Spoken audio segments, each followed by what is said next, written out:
Таңертең оянғанда сен ең алдымен біреуді таңдайсың.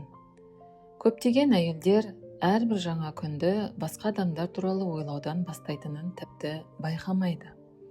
Отбасы туралы, жұмыс туралы, мәселелер туралы, не істеу керек екені туралы, және өзгелердің олардан не күтетіні туралы. Бірақ бүгін мен саған бүкіл өміріңді өзгерте алатын бір сұрақ қойғым келеді. Таң атқанда, сен өзіңді таңдайсың ба?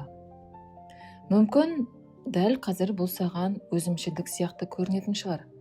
Мүмкін сені әрдайым өзіңді соңғы орынға қоюға, барлығына ыңғайлы болуға, жақсы адам болуға, үнемі көмектесетін жан болуға үйреткен шығар. Алайда шындық мынада. Өзін үнемі ұмытатын әйел біртіндеп өзінің ішкі күшімен байланысын жоғалтады. Біздің қатысушылар клубына бүгін қосылып, өзіңді сүю, сауығу және ішкі жаңғыру жолын бізбен бірге жүріп өт. Сенің қатысуың біздің жұмысымызды қолдауға және одан да көп адамдарды оң өзгерістерге шабыттандыруға көмектеседі. Әрбір таң жаңа өмірдің бастауы, әрбір таң жаңа мүмкіндік. Әрбір таң өзіңнің кім болғың келетінін қайтадан таңдауға берілген мүмкіндік. Егер сен күніңді өзіңе деген сүйіспеншіліктен бастасаң, бүкіл әлем де саған дәл солай жауап бере бастайды. Көзіңді бір сәтке жұмып, елестетіп көр. Күн сәулесі жүзіңе жұмсақ тиеді. Жаңа күн енді ғана басталып жатыр.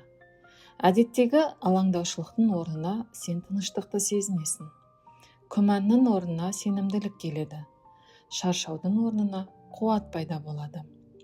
Барлығы бір ғана шешімнен басталады. Өзіңді таңдау. Ертең емес, бір айдан кейін емес, мінсіз болған кезде емес, бүгін, дәл қазір. Себебі сенің құндылығың өзгелердің пікіріне тәуелді емес. Сенің құндылығың жетістіктеріне де байланысты емес. Сенің құндылығың сені қанша адамның мақұлдайтынына да тәуелді емес. Сен қазірдің өзінде лайықтысың. Сен қазірдің өзінде жеткіліктісің. Сен қазірдің өзінде махаббатқа лайықсың. Көптеген әйелдер өз құндылығын дәлелдеуді жылдар бойы іздейді. Олар мақтау күтеді, мойындау күтеді. Біреудің оларға олардың керемет екенін айтатын сәтін күтеді. Бірақ шынайы сенімділік басқаша пайда болады. Ол сен өзіңе осы сөздерді айта бастаған сәтте дүниеге келеді.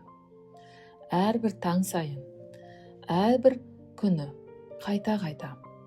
Мен лайықтымын, мен маңыздымын, мен өзімді таңдаймын. Міне, ішкі өзгеріс осылай басталады. Ол үлкен оқиғалардан, ғажайыптардан, немесе сәтті жағдайлардан емес, күн сайын қабылданатын кішкентай шешімдерден басталады. Өзің оянған бойда бар болғаны үшін өзіне алғыс айтатын әйелді елестет. Айнаға қарап, кемшіліктерін емес, өзінің сұлулығын көретін әйелді елестет. Бақытты болуға рұқсат сұрауды тоқтатқан әйелді елестет. Мұндай әйел бар, және ол сен. Мүмкін сен мұны жай ғана ұмытып кеткен шығарсың. Мүмкін өмір сені өзіңе күмәндануға мәжбүр еткен шығар. Мүмкін өткендегі көңіл қалулар саған өзіңді жеткіліксіз сезіндірген шығар. Бірақ бүгін жаңа кезең басталды. Бүгін сен өзіңе қайта ораласың. Бүгін сен өз құндылығыңды еске түсіресің. Бүгін сен бүкіл күш-қуатыңды әлемге таратып, өзіңе ештеңе қалдырмайтын әдеттен бас тартасың. Егер бұл сөздер жүрегіңнен орын алса, бейнеге лайк басып, арнаға жазылып, пікірге мен өзімді таңдаймын деп жаз. Ал егер мүмкіндігің болса, біздің жұмысымызды қолдай аласың. Сенің қолдауың бізге әлемнің түкпір-түкпіріндегі әйелдерге арналған шабыттандыратын хабарламаларды одан әрі жасауға көмектеседі. Енді терең тыныс ал. Жүрегіңнің соғысын сезін. өз күшіңді сезін, және өзіңе деген көзқарасыңды мәңгілікке өзгерте алатын ақиқатты қабылдауға дайындал. Көбінесе әйелдер сенімділік жетістікке жеткеннен кейін келеді деп ойлайды. Олар өздеріне арықтаған кезде ғана өзімді жақсы көремін. Көбірек ақша тапқанда ғана өзіме сенемін. Дұрыс адамды кездестіргенде ғана өз құндылығымды сезінемін дейді. Бірақ шындық мүлде басқаша. Алдымен өзіңді сүю келеді. Алдымен өзіңді қабылдау келеді. Алдымен өзіңді лайықты адам ретінде көру туралы ішкі шешім келеді. Тек содан кейін ғана өмірдегі жағдайлар өзгере бастайды. Осы туралы көптеген жылдар бойы Луиза Хей айтып келді. Ол миллиондаған адамдарға қарапайым, бірақ өте күшті ақиқатты түсіндіруге көмектесті. Біздің ішкі әлеміміз сыртқы әлеміміздің негізін қалайды. Біздің ойларымыз сенімдерге айналады. Сенімдер шешімдерге айналады. Шешімдер әдеттерді қалыптастырады, ал әдеттер тағдырды жасайды. Өз өміріңе мұқият қара. Сен өзіңмен қалай сөйлесесің? Таңертең өзіңе не айтасың? Сенің ойыңда ең жиі қандай сөздер қайталанады? Көптеген әйелдер өздеріне қаншалықты қатал қарайтынын байқамайды. Олар өздерінің айнадағы бейнесіне күн сайын айтатын сөздерді ешқашан жақын құрбысына да айтпас еді. Олар өздерін сынайды, өзгелермен салыстырады, өздерін айыптайды. Содан кейін неге өздерін бос әрі әлсіз сезінетіндеріне таң қалады. Кішкентай гүлді елестет. Егер оған күн сайын сен әлсізсің, көріксізсің, пайдасызсың деп айтсаң, ол толық сұлулығымен гүлдей ала ма? Әрине жоқ. Адаммен де дәл солай болады. Сенің ойларың жаныңның бағындағы су. Сенің сөздерің күннің шуағы. Сенің сенімдерің өмірің өсіп өнетін топырақ. Сондықтан күнді дұрыс бастаудың маңызы зор. Күнді алаңдататын жаңалықтардан емес, әлеуметтік желілерден емес, басқа адамдардың мәселелерін емес, өзінен баста. Өзіңе деген сүйіспеншілікке арналған бірнеше минуттан баста. Ризашылыққа арналған бірнеше минуттан баста. Саналы таңдауға арналған бірнеше минуттан баста. Әр таң сайын өзіңе мынаны еске сал. Мен махаббатқа лайықпын. Мен құрметке лайықпын. Мен бақытқа лайықпын. Алғашында санаң күмәндануы мүмкін. Ескі сенімдер қарсыласуы мүмкін. Бірақ тоқтама. Қайта жалғастыра бер. Өйткені жаңа ойлар жаңа шындықты қалыптастырады. Ал жаңа шындық өзіңе жаңаша қараудан басталады. Дәл осы жерде көптеген әйелдер қателеседі. Олар нәтижені бірден күтеді. Бірнеше аффирмация айтып, ертең ғажайып болады деп үміттенеді. Бірақ шынайы өзгеріс күннің шығуына ұқсайды. Ол біртіндеп келеді. Алдымен кішкентай сәуле пайда болады. Содан кейін аспан жарықтана бастайды. Ақырында бүкіл әлем нұрға бөленеді. Сенің ішкі әлемінде де дәл солай болады. Әрбір жақсы ой маңызды. Әрбір сүйіспеншілікке толы сөз маңызды. Әрбір қабылдау сәті маңызды. Егер бұл ойлар саған жақын болса, арнаға міндетті түрде жазылып пікірге «Мен өз күшімді ашып жатырмын» деп жаз. Ал енді келесі қадамға көшейік. Өйткені өзіңді жақсы көрудің өзі жеткіліксіз. Өзіңе сенімді әйел сияқты әрекет етуді де үйрену қажет. Нағыз өзгеріс дәл осы жерден басталады. Өзіне сенімді әйелдің ерекшелігі оның қорқыныштың мүлдем болмауында емес. Оның ерекшелігі қорқынышқа өзі үшін шешім қабылдауға жол бермеуінде. Ол күмәнданады. Ол қиындықтарға тап болады. Ол ауыр кезеңдерді бастан кешіреді. Бірақ соған қарамастан алға жылжи береді. Өйткені ол өзінің құндылығын біледі. Сондықтан мен сенің ішкі күйіңді өзгерте алатын бірнеше қарапайым тәжірибемен бөліскім келеді. Бірінші қадам. Күніңді өзіңе деген алғыстан баста. Тек әлемге емес, тек Құдайға емес, тек айналаңдағы адамдарға емес, өзіңе алғыс айт. Күшің үшін, шыдамдылығың үшін, өзің еңсерген барлық сынақтар үшін. Екінші қадам. Өзіңмен ішкі диалог жүргізу тәсілдерін өзгерт. Өзіңді сынай бастағанды байқаған сайын тоқта. Терең тыныс ал да айыптаудың орнына қолдау көрсет. Өзіңнен сұра. Егер дәл осындай жағдайда менің ең жақын құрбым тап болса, мен оған не айтар едім? Содан кейін сол сөздерді өзіңе айт. Үшінші қадам. Өзіңді кінә сезімінсіз таңдауды үйрен. Бұл өзімшілдік емес. Бұл өз жаныңа деген құрмет. Ішкі әлемің махаббатқа толы болған кезде оны өзгелермен бөлісе аласың. Ал ішің бос болған кезде соңғы күшіңді беріп қоясың. Төртінші қадам. Күн сайын өзіңнің ең жақсы нұсқаңды елестет. Көзіңді жұм. Оның қалай жүретінін көр. Дауысын есті. Сенімділігін сезін. Ішкі тыныштығын сезін.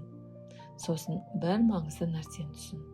Бұл әйел алыс болашақта өмір сүріп жатқан жоқ. Ол қазірдің өзінде сенің ішінде өмір сүріп жатыр. Ол тек сенің оған көрінуге мүмкіндік беруіңді күтіп жүр. Бесінші қадам. Мінсіз сәтті күтуді тоқтат. Мінсіз уақыт деген болмайды. Мінсіз жағдайларда болмайды. Тек бүгінгі күн бар. Тек осы сәт. Тек сенің шешімің бар. Өзіңді таңдау туралы шешім. Өзіңе сену туралы шешім. Өмірінің жаңа тарауын бастау туралы шешім. Көптеген әйелдер дәл осы жерде өте қауіпті қателік жібереді.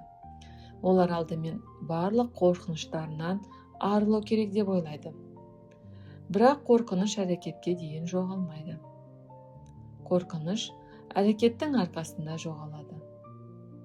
Әрбір кішкентай қадам сенімділікті нығайтады. Әрбір шағын жетістік өзін өзі бағалауды өзгертеді. Ішкі күмәнді жеңген әрбір сәт сені күштірек етеді. Сондықтан күтпе. Кейінге қалдырма. Біреудің рұқсатын іздеме. Бүгін баста. Дәл қазір баста. Өйткені сенің жаңа өмірің дәл осы шешімнен басталады. Ал енді мен саған әйелдің өзіңе деген сенімін байқатпай ұрлайтын және оның шынайы күшін ашуына кедергі келтіретін ойлау тұзақтарын көрсетемін. Қазір біз әңгімеміздің ең маңызды бөліктерінің біріне келіп жеттік.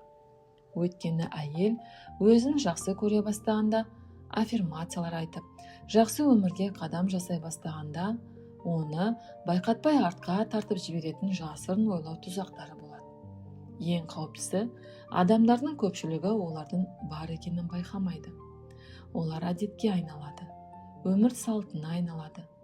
Соншалықты жиі қайталанатын ішкі дауысқа айналады. Тіпті адам оны шындық деп қабылдай бастайды. Бірақ бүгін сол тұзақтарды анық көрсететін уақыт келді. Қорқыныш айтқанның бәріне сене беруді тоқтататын уақыт келді. Бірінші тұзақ өзіңді үнемі басқалармен салыстыру. Қазіргі әлем әйелдерді күн сайын салыстыруға мәжбүрлейді. Әлеуметтік желілерде мінсіз суреттер көрсетіледі. Әдемі саяхаттар, табысты мансап, бақытты қарым-қатынастар, кемшіліксіз сыртқы келбет. Бірте-бірте адамның ойына неге менде бәрі бұлай емес деген сұрақ келеді. Бірақ мәселе мынада. Сен өзіңнің шынайы өміріңді біреудің сыртқа көрсетіп отырған әдемі көрінісімен салыстырасың. Сен олардың жетістіктерін көресің, бірақ олардың қорқыныштарын көрмейсің, көз жастарын көрмейсің, ұйқысыз түндерін көрмейсің, күмән мен қателікке толы жылдарын көрмейсің. Әр адамның өз жолы бар, әр адам өз қарқынымен дамиды. Ал енді өзіңді өзгелермен салыстыра бастағанда өз өсіміңді байқамай қаласың. Сондықтан өзіңді біреумен салыстырғың келген сайын тоқта да өзіңе мына сұрақты қой. Мен кеше қандай болсам, бүгін одан жақсырақ болдым ба? Шын мәнінде маңызды болатын жалғыз салыстыру осы. Екінші тұзақ. Екінші тұзақ мінсіз сәтті күту. Көптеген әйелдер бақытты кейінге қалдырады, армандарын кейінге қалдырады, өзгерістерді кейінге қалдырады.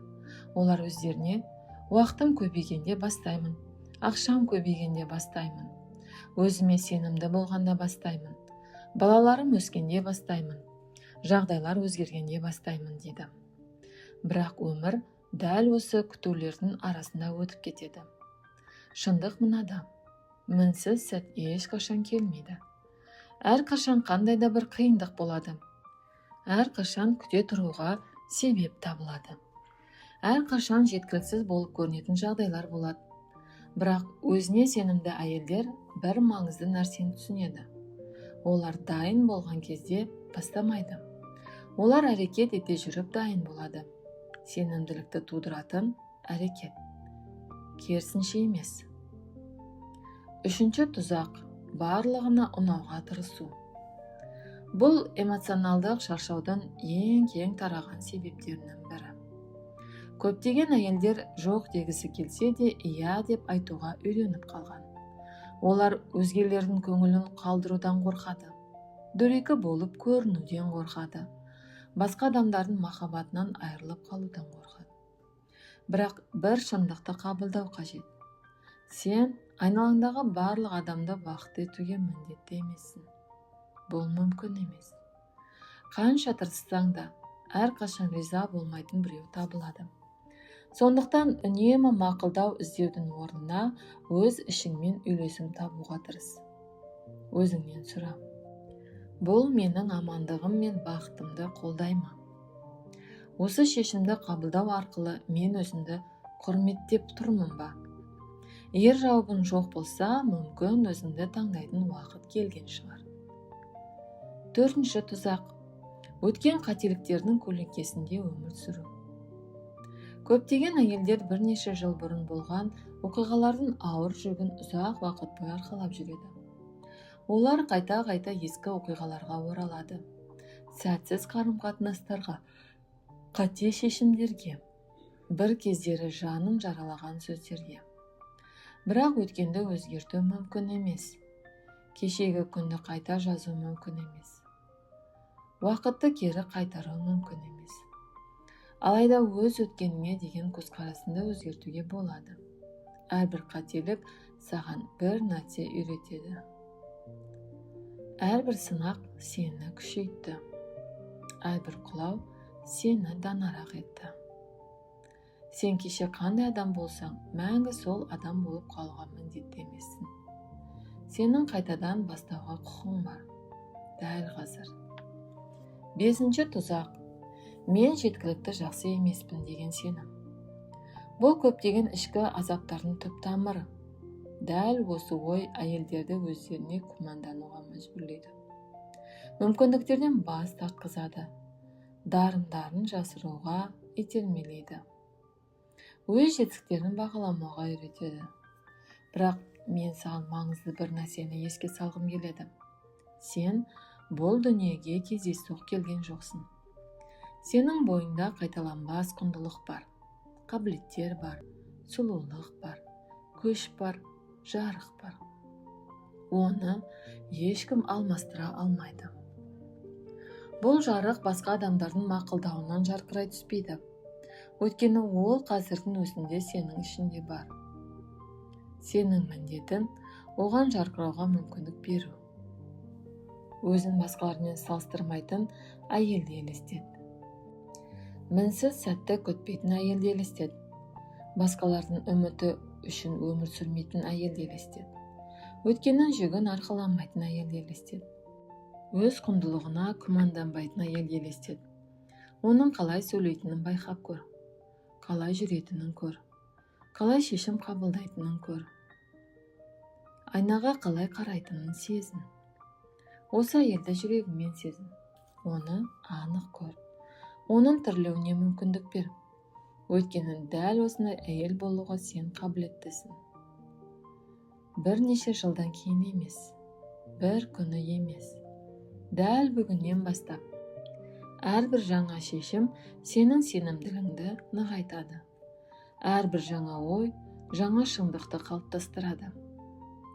Әрбір жаңа таңдау сенің бойында көптен бері көрінуді күтіп жүрген өзіңнің ең жақсы нұсқаңа жақындатады.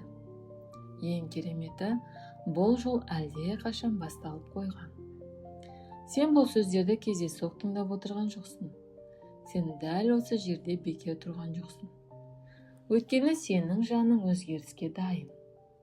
Ескі шектеулерден бас тартуға дайын.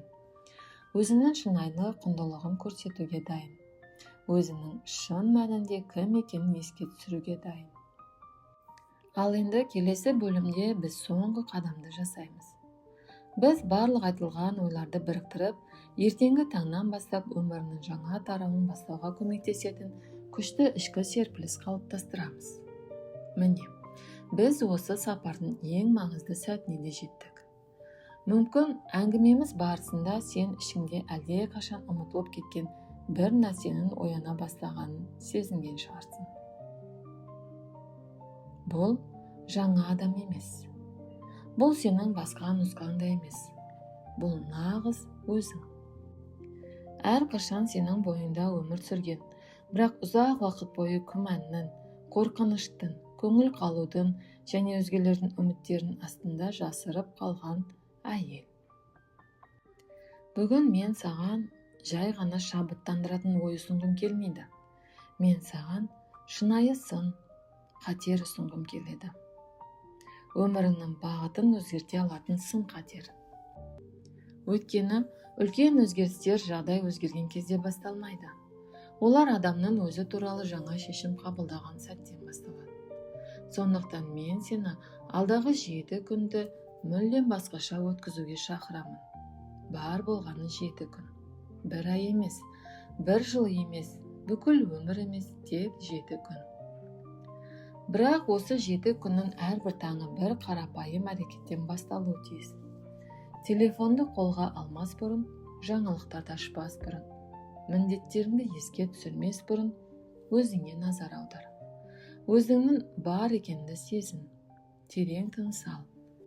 Сосын өзіңе былай де: бүгін мен өзімді таңдаймын.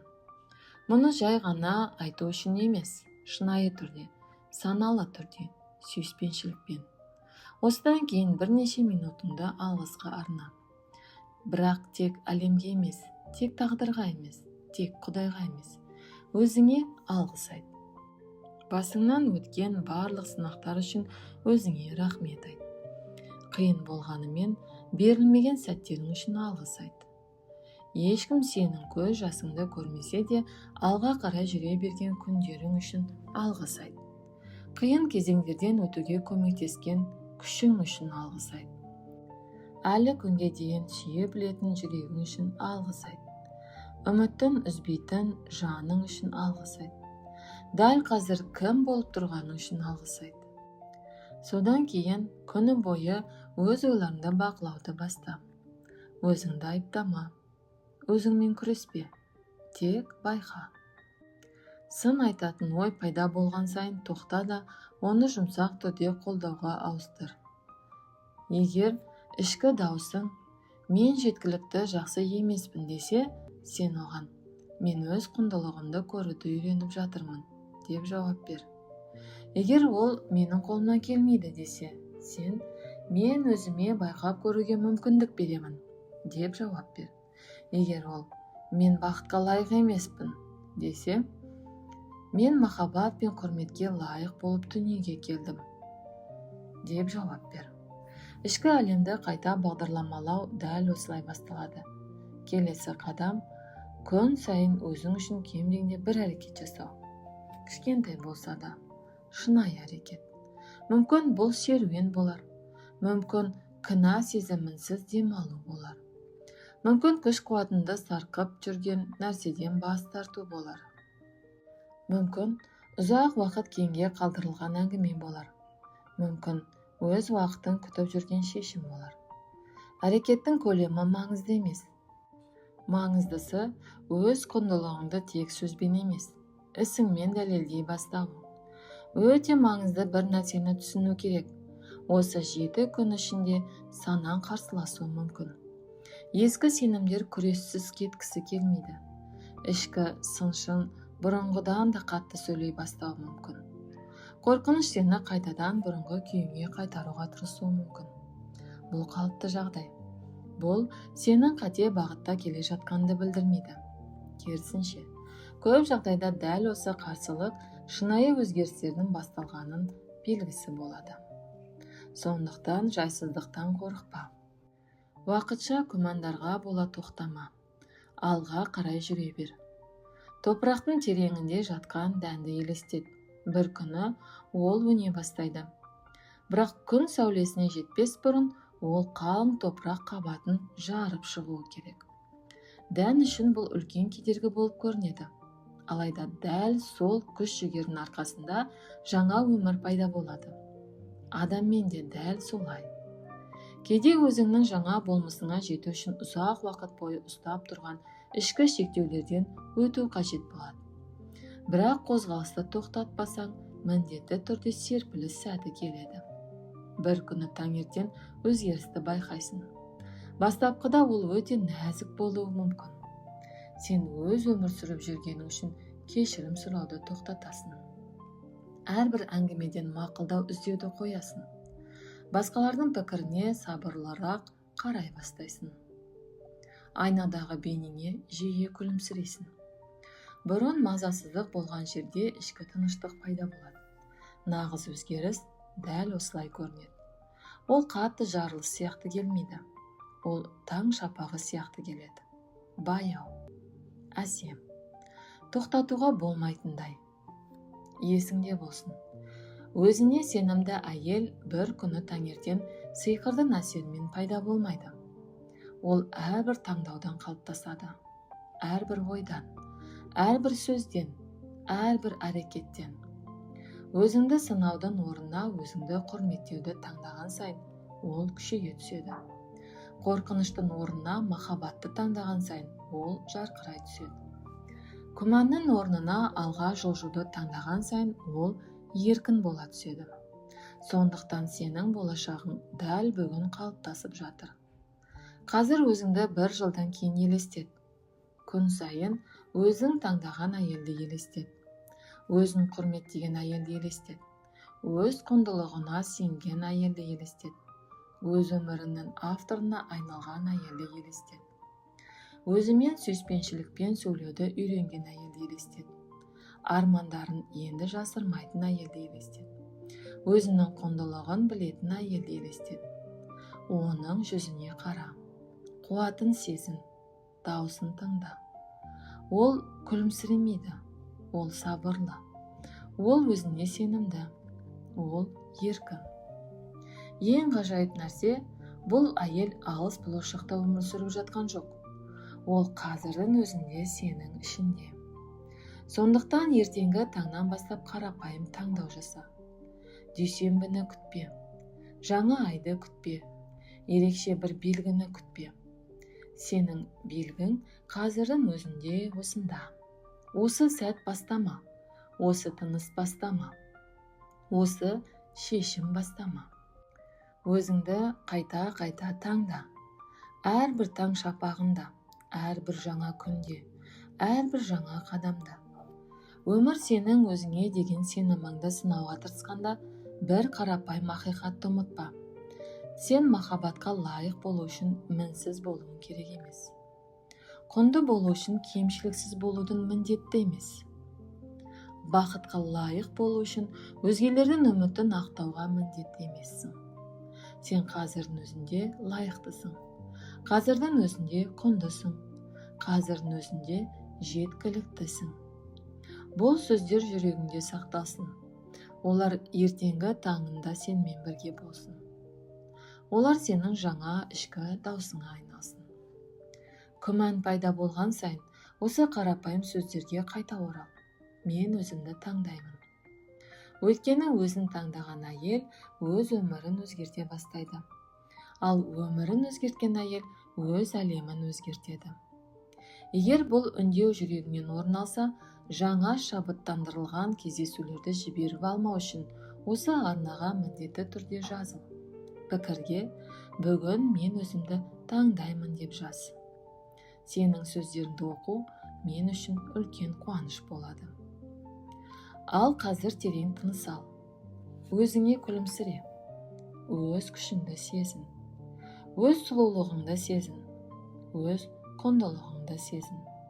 Есіңде болсын. Осы таңнан бастап сен өзіңді соңғы орынға қоймайсың. Осы таңнан бастап сен өзіңді таңдайсың. Қоштаспас бұрын бір маңызды ақиқатты есте сақтауыңды қалаймын. Сенің өмірің бір түнде өзгеріп кетпейді. Бірақ ол дәл бүгін өзгере бастай алады. Әрбір жаңа күн басқа таңдау жасау мүмкіндігі. Әрбір жаңа таң жаңадан бастауға берілген шақыру.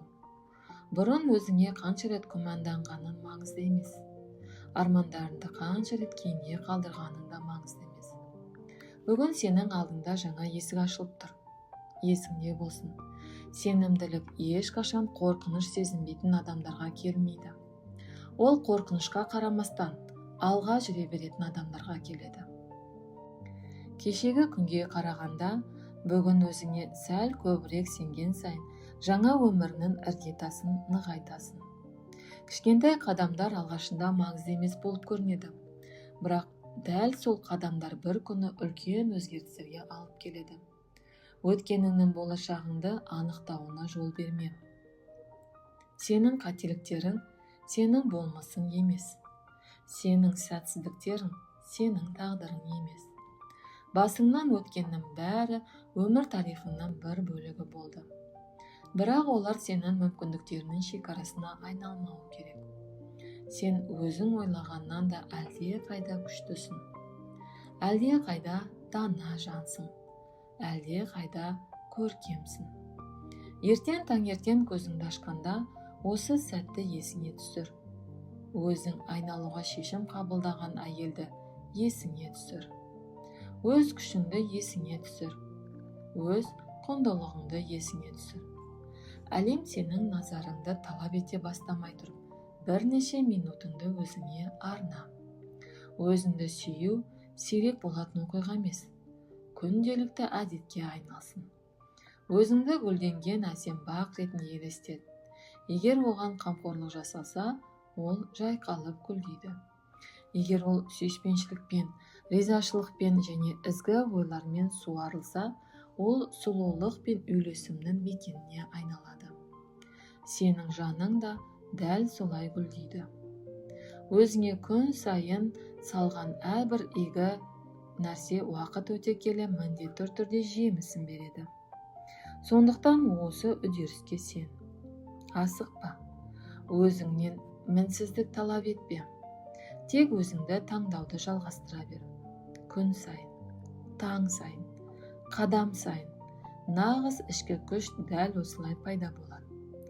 Құрметке, қуанышқа және сүйіспеншілікке толы өмір дәл осылай қалыптасады. Енді әрбір таңын мына қарапайым сөздерден басталсын.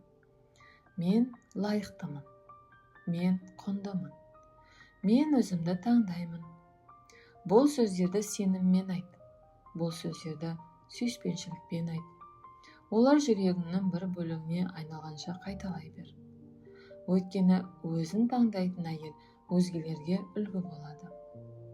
Ал өзіне сенетін әйел тек өз өмірін ғана емес, айналасындағы бүкіл әлемді өзгерте алады.